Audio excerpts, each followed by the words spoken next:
Hey, how's it going? Welcome back to another Path of Exile 2 video. Today we're covering NeverSink's Filter Blade loot filter. Now, if you're not familiar with loot filters, the very quick rundown is it filters the loot on the ground. Relatively obvious. As you get further into the game in Path of Exile 2, certain things you just don't care about anymore. Here's a good example is things like Scrolls of Wisdom or Orbs of Augmentation and Transmutation. When you get into the late endgame or even early endgame, you might already have hundreds of these and you just don't really need any more, so you generally stop picking them up. But you can also hide them, so you don't even have to worry about looking at them, which can just let you focus on killing and clearing monsters. Now, loot filters can do even more, and they can do things like changing the way an item looks when it drops, so that you can quickly identify what that is on the ground and whether you want to pick it up, and it can also give you sound cues. So if something kind of drops kind of off screen, or maybe the edge of your screen as you're moving away, you'll still hear it if it's incredibly valuable, and that's fantastic to do for your divine orbs and your mirrors and stuff like that. I mean, I've never seen a mirror, but when I see one, when one drops, I don't want to miss it.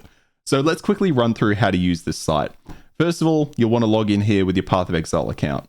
Now, Filter Blade has been highly respected in the community. There's no concerns there about them getting access to your account or your passwords or anything like that. They don't get that information. Once you've logged in, you'll have the option of creating a filter. So here we are. You can see I've created two. I created one very strict, which I'm going to use for endgame, and one that's semi that I'll probably use for alts as I go through the campaign. But for this, let's create a new filter. Once we've created one, if you don't want to spend a lot of time on this, you don't have to. You can pick one of the preset requirements here. You can go very soft, which as you can see barely hides anything, only focuses on highlighting for you, and it's not recommended for the endgame. All the way up to uber plus strict, but let's say very strict. This is the one I'm using at the moment for my endgame character. It's hiding waystones tier 1 to 6, and it's recommended for endgame farming. It hides inefficient rares and crafting bases, which I don't care about and I don't want to see. So that's perfect for me. But let's say you're starting out, let's say we're looking at semi-strict instead. This one is still showing our Orbs of Augmentation and Transmutation. We want those, so let's say that's what we want for now. Once you've chosen semi-strict, you can scroll through here and have a bit of a look at what it's going to do at a base level for you. So it's going to show all these things. As you can see, it's going to highlight bigger piles of gold, kind of hide these ones a little bit, but not hide them completely as it does with the Scroll of Wisdom. When it's got a line through it, that means you will not see it on the ground. So if we come up here and turn it to very strict, you can see it hides even more. It actually hides those little gold piles, and it hides the low tier waystones as well. But you can see it still shows you our valuable rares, but it's hiding some less valuable rares as well. So these item filters are a fantastic way to make sure that you're seeing what you want to see. And it doesn't take that long to set up. If I was done right now, I look at this and I say, you know what, that's good enough for me. All you need to do is come over to export, sync, and download. First of all, you want to name it, sorry. So we'll just name it my loot filter. PC. Xbox and PlayStation, to my understanding, aren't available right now, but should be very soon, if not with the patch that's come out today. So this might actually be available at the time this video is going up. After that, sync and download. It then takes usually a few seconds, and we'll be able to see that in the Path of Exile game, which I'll show off in a little while. But first of all, let me show you something else, which is after you've chosen your kind of preferred strictness, you can come in here and actually customize it entirely. There's a lot of different customization options, but I'll show you just a few of the basics, and then you can kind of explore it as you go. But the first thing is, let's say I actually want the Arcanist's Etcher here. Let's say, okay, I'm really happy with everything that's very strict, but I really want these. I want this here for me. So I can come in and toggle these. Same thing throughout. You can come in here, again, Scrolls of Wisdom in Act 1. You can change that so they drop in Act 1. But you wouldn't want to use a very strict filter for that act, so that's kind of a moot point. But you can come through the whole way. Let's say waystones, again, normal waystones. Maybe I want tiers 1 through 6 because I plan to run other characters in endgame, and I just want a few lower tier waystones, and then when I have them, I can come back and update this loot filter to take them out. Something else you may have noticed here is that they are coded differently. So when an item drops on the ground, you see it, right? A yellow item drops, it's yellow text, you see it, but they all look the same. What a loot filter helps you do is change the way those things look. So something that is incredibly highly valuable, like a divine orb, you can identify instantly by its white background, red text, and the little star. But if you hate the way this looks, you can change it entirely. You can come in here, change the star to something else. Maybe you want a circle, maybe you want a diamond, Maybe you want upside down house. Maybe you want that to be blue. So you can come in here, change kind of everything you want in relation to that. And you can also change the sounds. Now, when an item drops, you probably want a sound on it if it's a high tier item, right? Something very valuable. Because if a divine drops at the edge of your screen and you kind of just run away without really noticing it, it's going to feel awful. Whereas if you do this and pick a sound, you'll hear those things drop, right? You'll hear the recognizable sound. The other benefit of this is there's a bunch of different sounds. There's a few new sounds. That one's a bit quiet. But you can essentially choose exactly what you want. There is actually one here for divine orbs, but it is some speaking, so... Divine orb.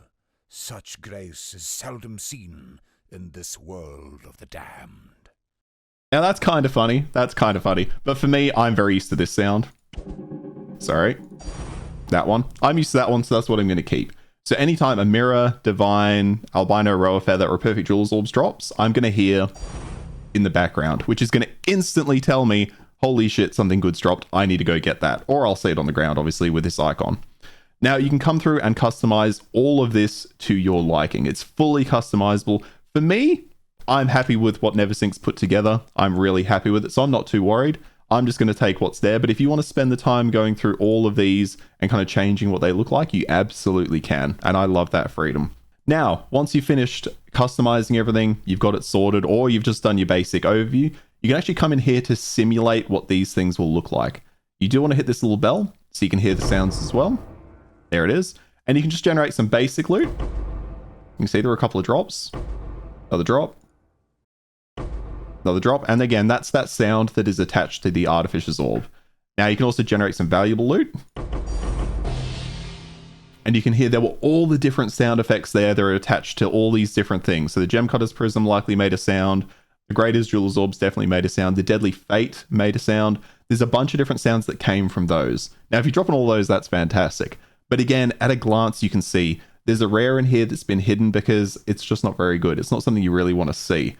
But the really highlightable stuff is quick and easy to glance at. You know this border is going to be something great. You know this one's going to be pretty good and worth picking up. But you can change it and pick it as you choose. And then, of course, if you make more changes in here, let's say we completely turned off S tier. This rule cannot be toggled for safety reasons. If you want to toggle it, go to the settings enable. Okay, so it doesn't let you do that. All right, that's fine. But if we were to remove Divine Orb and Mirrors entirely, when you come to export, it actually tells you that you have accidentally hidden incredibly valuable stuff. You never want to hide mirrors. If a mirror drops and you don't see it, oh my, that's a nightmare. So these things will actually warn you. So you come back in here, be like, oh yeah, you're right. I actually forgot those. Let's add them in. Divine Orb, add. Divine Orb was already hidden tier. Do you want to remove it? Yep, I do. I don't want it to be hidden. And again, Mirror of Calandra as well. Add it in. I don't want it hidden. And then we come back to this side. It's no longer there. Obviously, the Scroll of Wisdom is hidden, but there is the NPCs to identify them. But if you want the Scrolls of Wisdom, come in here, find it, and turn it on. And then if we go to simulate some basic loot, you can see there's one here. Now, if we go back, turn it off, it's now hidden again. So you can also do this in real time. So if you generate some valuable loot and you think, oh, my orbs of augmentation are hidden, I actually want those. Come back in, turn them on. There is also some additional options in here with the styles, the text color, the border colors, the background colors. You can go absolutely nuts with this. But for now, let's just look at the basics. Once you've done with all of that, you come in, you name it, let's say my loot filter. Sync and download. And I want this uploaded directly to my PoE account because I've signed in with the PoE account. I want it directly in. It's uploading the filter now. And it's successfully uploaded. So let's jump over to Path of Exile 2 and look at that loot filter in action. Alright, so we're now in game. I've just gone to the Temple of Chaos because it's a really quick and easy place you can go.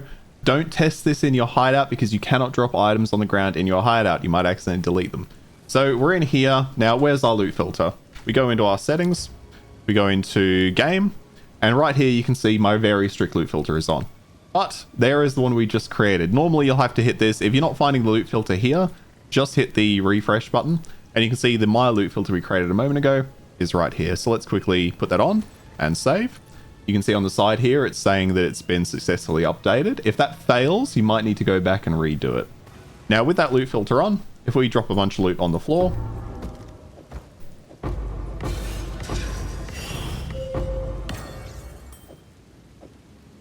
you can see absolutely everything there is very clear on what it is. Now this to you might not be terribly clear because you might be seeing it for the first time, but all of these things are editable. I could change the way the Divine looks, I could change the way the tablets look, but as I'm walking through the world, if I see something purple, I know it's probably going to be a tablet because that's how I have it set.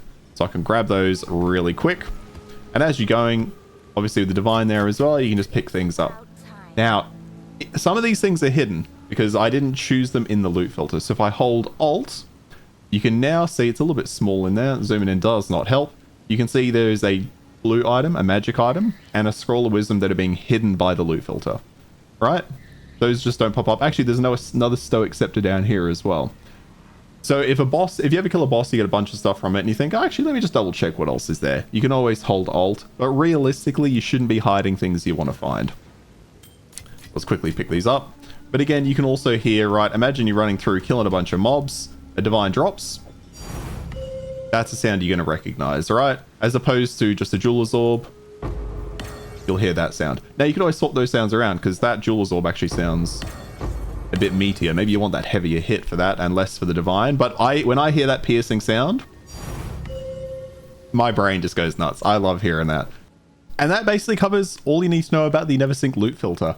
Again, massive shout out to NeverSink who created Filter Blade. I can't thank him enough. He's an absolute legend in the Path of Exile community. Does all of that selflessly. Obviously, you can donate to him. I'll link to his channel and obviously link to the Filter Blade website as well. So you can check out all of his stuff. He's also got a video on his channel about some advanced tips and tricks for that, which I'll also link in the description. So definitely check that out. If you want to get a little more finessed with that loot filter, you can customize that thing to ways that I can't even imagine. But look, for this video, that's it. Thank you so much for watching. If you like the video, hit the like button. If you want to see more, sub to the channel. You being here, that's what really matters. Thank you so much for that. I really appreciate it. If you have any questions on Path of Exile, feel free to throw them down in the comments below and I'll always see you down there. Otherwise, you can come hang out my streams every Tuesday and Thursday, 4 PM Australian Western Standard Time, right here on YouTube and Twitch. I play a variety of games, love to hang out with you guys, talk all things gaming and all things Path of Exile too. Until then, have a great one, and I'll see you next time. Cheers.